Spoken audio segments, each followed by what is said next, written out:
ukuthi i-ANC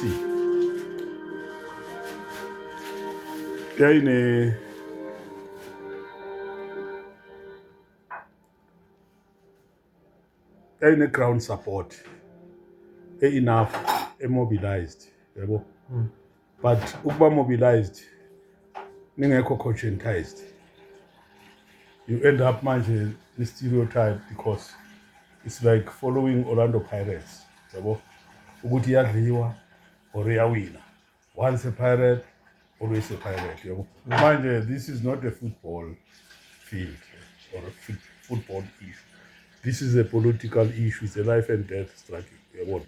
Once you mislead yourselves, ngoba into mislead kakhulu bona i-factionalism. You can't function factionalism. It eats you like cancer, i-factionalism. However, i-ANC inezinto ezi-fundamental overlooked, which says the narrative yokuthi ANC was not meant for the people or for the struggling masses. It was meant for elite. It is. So everybody around leyo nto kusho ukuthi ufuna ukuzibona kwi-class ethize, whether they call it middle class, well thina ke in the true political sense siyazi ukuthi ama-petty bourgeois aspirants, they are aspiring to be bourgeoisie, that is why abantu most of the time now umtsipe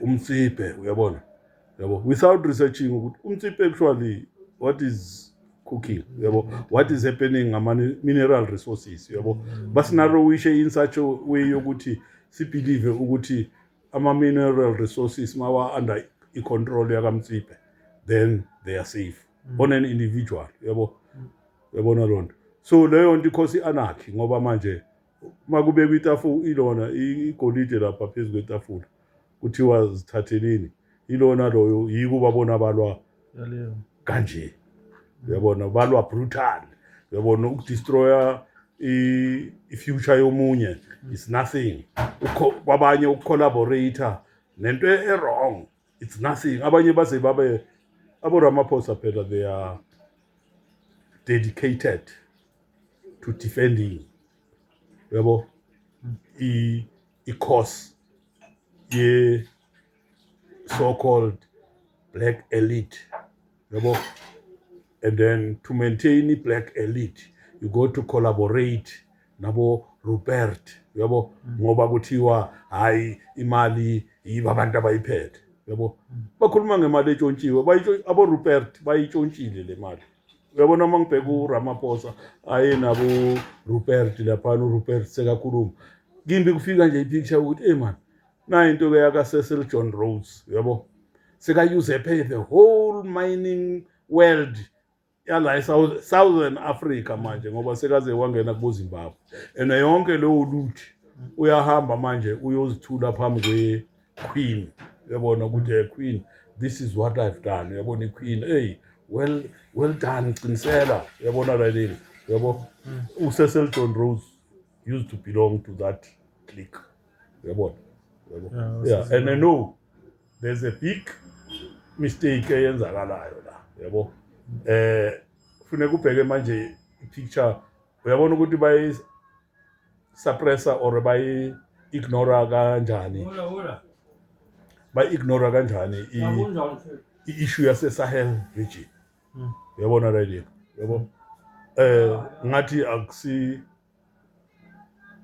ama-member we-DDM African Union or ukuba akusama-Africans, ngoba uma ungasi-African enhle kuma we-African but unable to identify yourself ne-situation eyenzakalayo e-Africa e-addressa the hundreds and hundreds of years of oppression, yabona, never in the history ye-struggle mina so far I understand the struggle where issue yase-Africa has been articulated ngale ndlela engayo.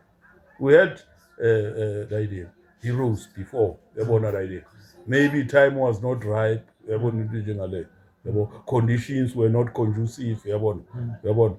Imperialism besase strong, yabona.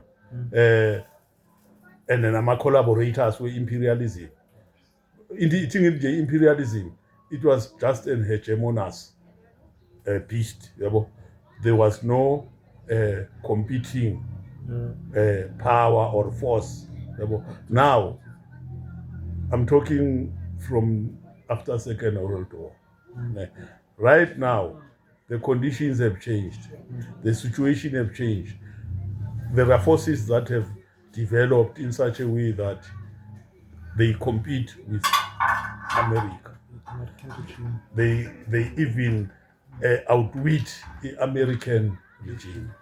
And yona in a disadvantage, in any way akusiyi disadvantage for any empire, yabona la ithathile from 45, yabona after Second World War yakhuphuka. We can count a number of things that they have done in maintaining this hegemony empire, yabo.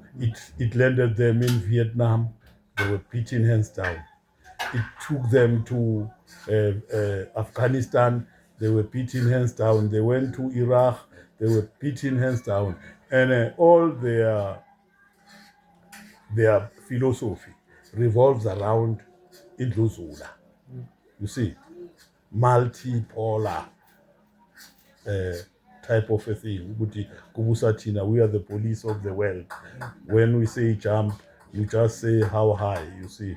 Now, the other force that I'm talking about is the force that now is outwitting America, beating it in its game. This force consists of Russia, China, Iran, and many more other countries.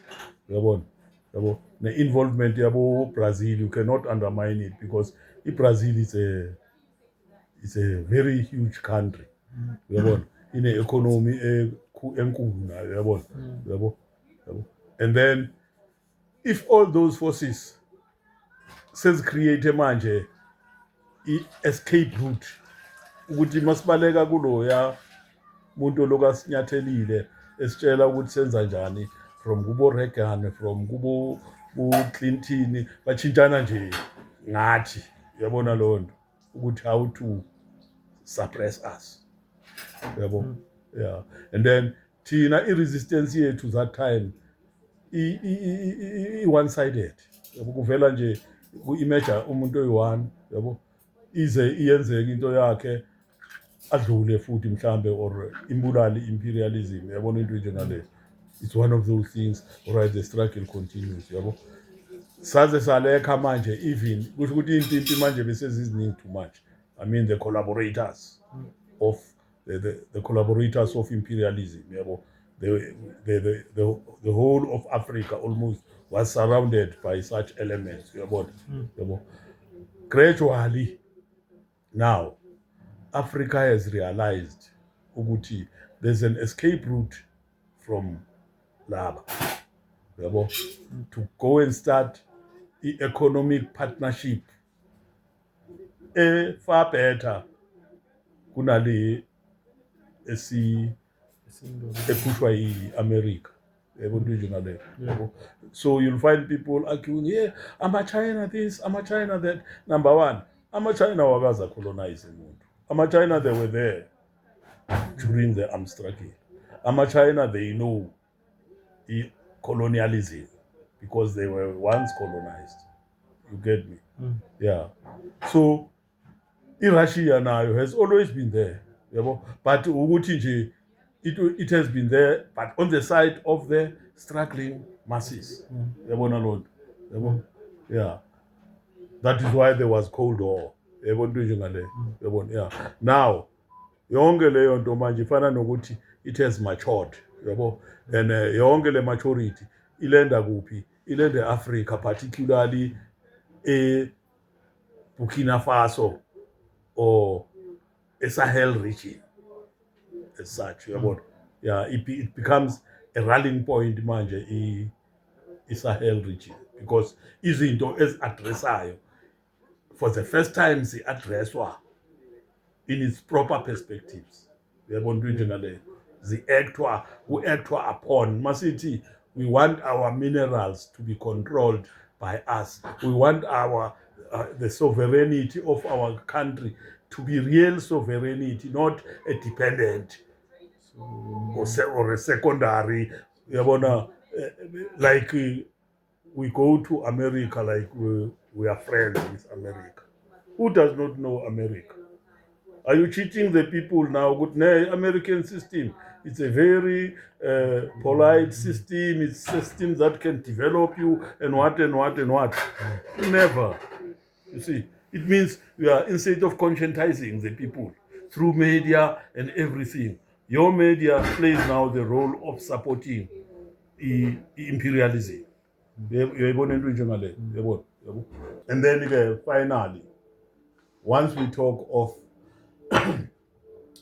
a problem yase South Africa, it becomes now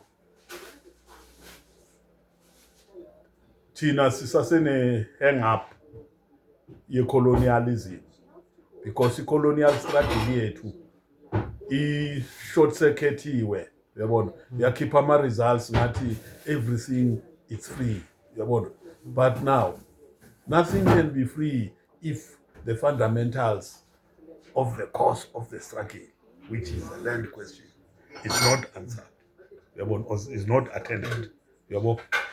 Now, to further cap that, it brings about which if you're conscious about the land, then it means you're conscious about the mineral resources, the land and its mineral resources.